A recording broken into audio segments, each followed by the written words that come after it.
Gaga, this is Radio 1. Chris from Pembroke Dock's been on saying, "Hi Scott, I'm actually delighted that Oh What's Occurring is going to be earlier from now on because before it made me late for my amateur dramatics classes on Thursdays. Sometimes I had to leave the show without hearing it so I can go to the Amdram school and I've had to catch it later on the podcast. So that's working for you, Chris.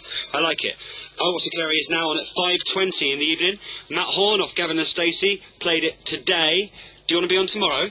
Register now at Radio 1 online.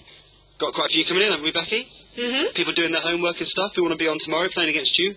Register, bbc.co.uk/Radio 1. And we'll be closing out Indy Racing Weekly broadcast for 2008 next week.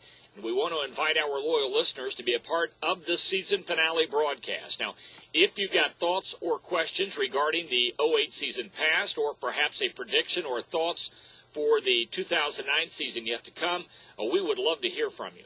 Call the Indy Racing Weekly Fan Forum at 1-800-243-4639. Again, the number to call, toll-free in the U.S., 800-243-4639. Or, of course, as always, you can drop me an email at mking@brickyard.com. Well, Chris Williams is a fan from Wales who follows the series on IndyCar.com. He dropped me this note. "Hi to everybody at Indy Racing Weekly," writes Chris. "I've been following Formula One since 1988, kart and champ car from 1993, and have been following the IndyCar series since 2002. This year, I logged on to IndyCar.com for the first time because of an unreliable schedule of highlight shows here in the UK. I was very impressed by what I found. I download Indy Racing Weekly every week." Hey, Chris, thanks for that. "I regard myself as more of a champ car fan and was fascinated as to how the transition teams would get on. I think KV Racing have adapted very well to the series, particularly Oriol Servia, and I think he will be a strong contender next year with more road courses on the schedule. Will Power has been a disappointment on the type of road courses where I thought he could have done well this year if Champ Car had continued. I was disappointed that Alex Tagliani and Paul Tracy didn't start the season. I hope they feature from the beginning next year, and I hope it's true that Robert Dornbos and Anthony Davidson are among those coming to the series. I would also like to see Neil Yanni and Simon Pagenaud also entering.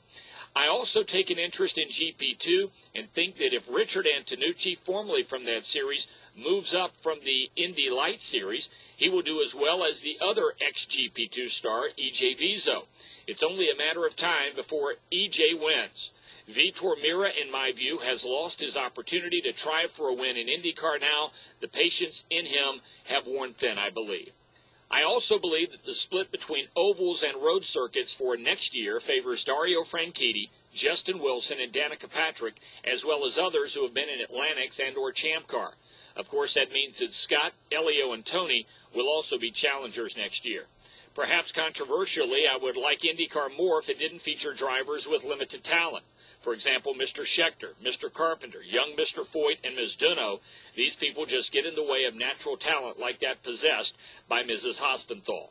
And those are the words of Chris Williams from Pembroke Dock in Wales, the United Kingdom. Well, Chris, you're certainly entitled to your opinions. We appreciate your note. And for those of you who don't realize who Mrs. Hospenthal is, Danica Patrick is married to Paul Hospenthal, still, of course, goes by her maiden name of Patrick. So that's Chris Williams. What do you have to say about what's going on in the series and who you expect to see excel next year? That from Chris, and he certainly didn't pull any punches.